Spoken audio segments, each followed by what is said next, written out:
It's time for Like Curious. The rules are simple. I give you 3 biographical details about a public figure, but only one is the truth, and you have to guess which is the truth and which are dirty, filthy, nasty lies.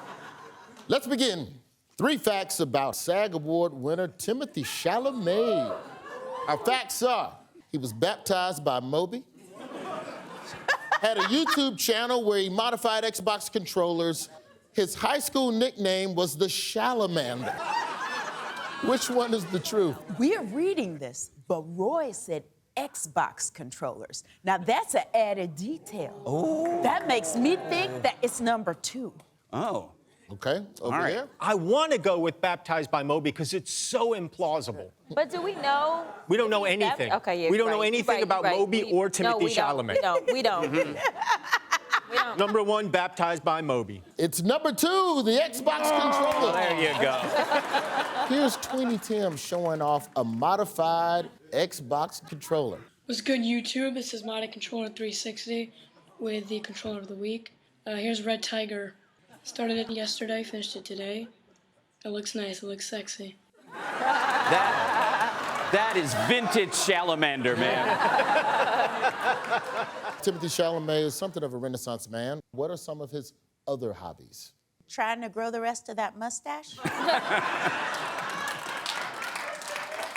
Amongst his other habits, Timothee Chalamet got bars. It's Lil Timmy Tim. I am a boss. You really like my shirt. Should I take it off? See me with a girl and you know it's getting cuddly. See me in the hallway and you know I hear my Dougie. Feel the music or bringing it back. What's wrong with that kid? Does he think that he's black?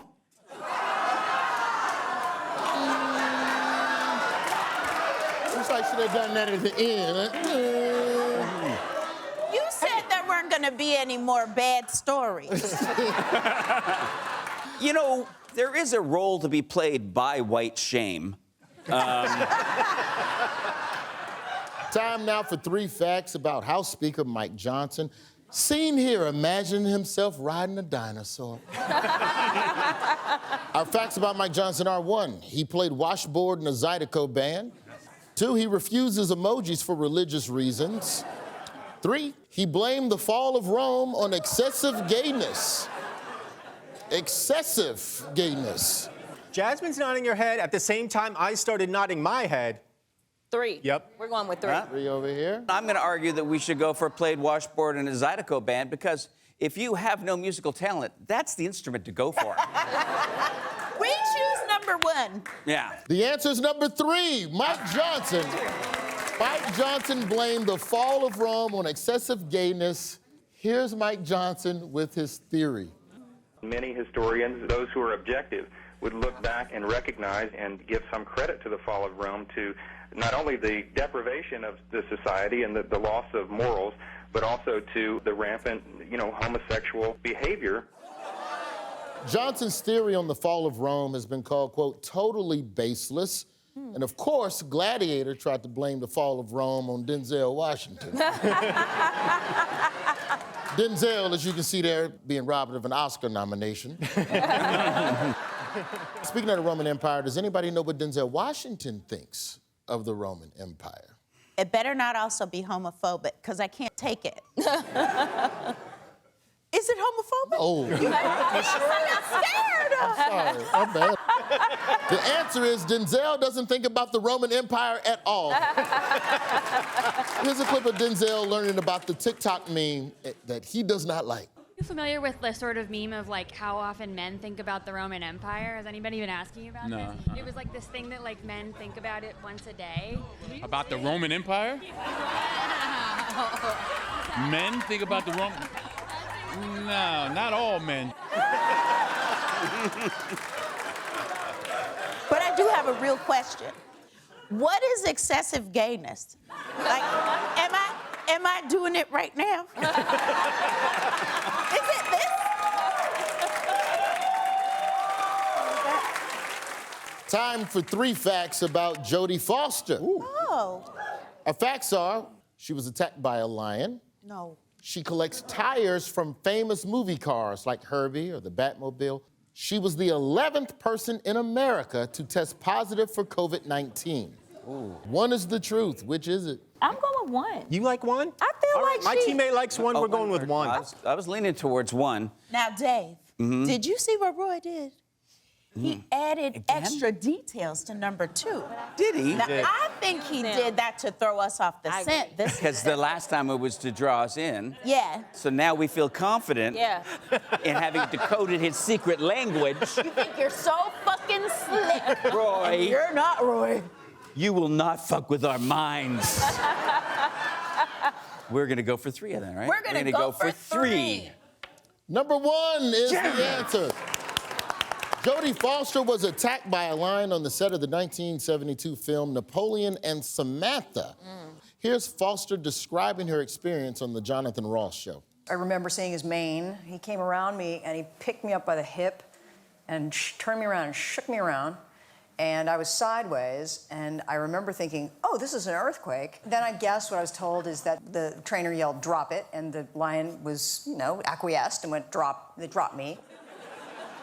I think Jodie Foster surviving a lion attack is a perfect example of excessive gayness. This has been Live Curious. It's time now for Missing Words. Okay. Captains, I'm going to give your team some recent news headlines with keywords cut out, and you'll have to fill in the blank to give us the full story. Here's your headline. Ice hockey ref gets standing ovation after... You from the hockey country, yeah, Dave? and so I've seen the clip. He got a standing ovation after being hit in the balls with the puck. Because hockey fans love ironic ovations.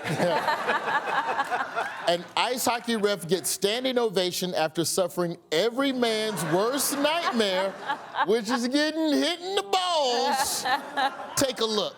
Obviously, you see Kerfoot. He knows where the net is, but what he doesn't know is that the official is standing right there in the line of fire. He just got a great round of applause from the crowd here at Delta Center. He should have just laid on the ice to ice his balls. Why else have people been paying extra attention to hockey as of late? They're booing the American national anthem they are. up in our 51st state, which I find very unpatriotic. Exactly. The hockey is all the buzz because of international games between the U.S. and Canada have been grounds for both countries to protest each other in light of Trump's threats to annex Canada. And to be fair, if you say to somebody that you're going to make them American, then it's fighting words. And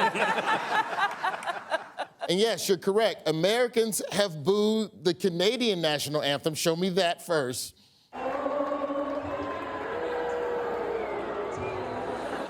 That's good. That's good. And then, of course, the clap back.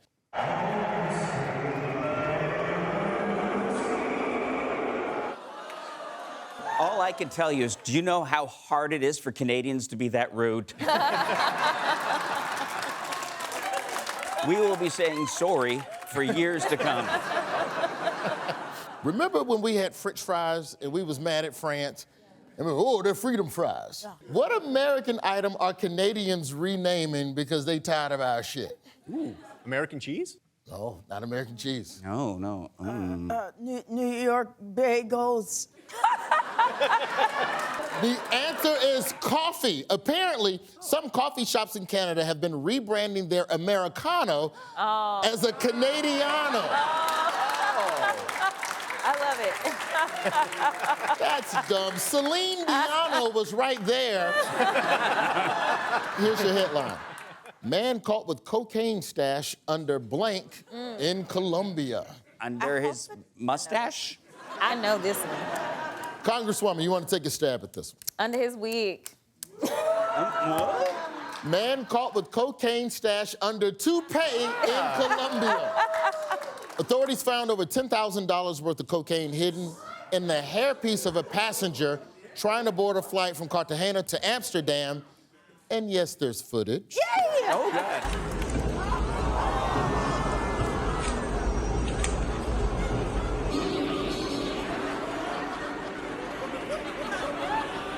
Well, I hear that he became suspicious because his lice were unusually agitated.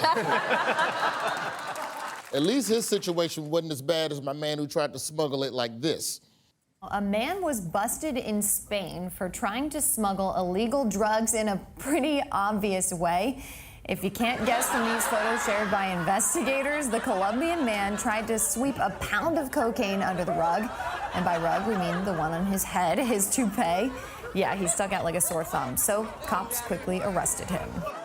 If he wasn't wearing that blindfold, he would have seen how ridiculous it looked. That's Missing Words. More after the break.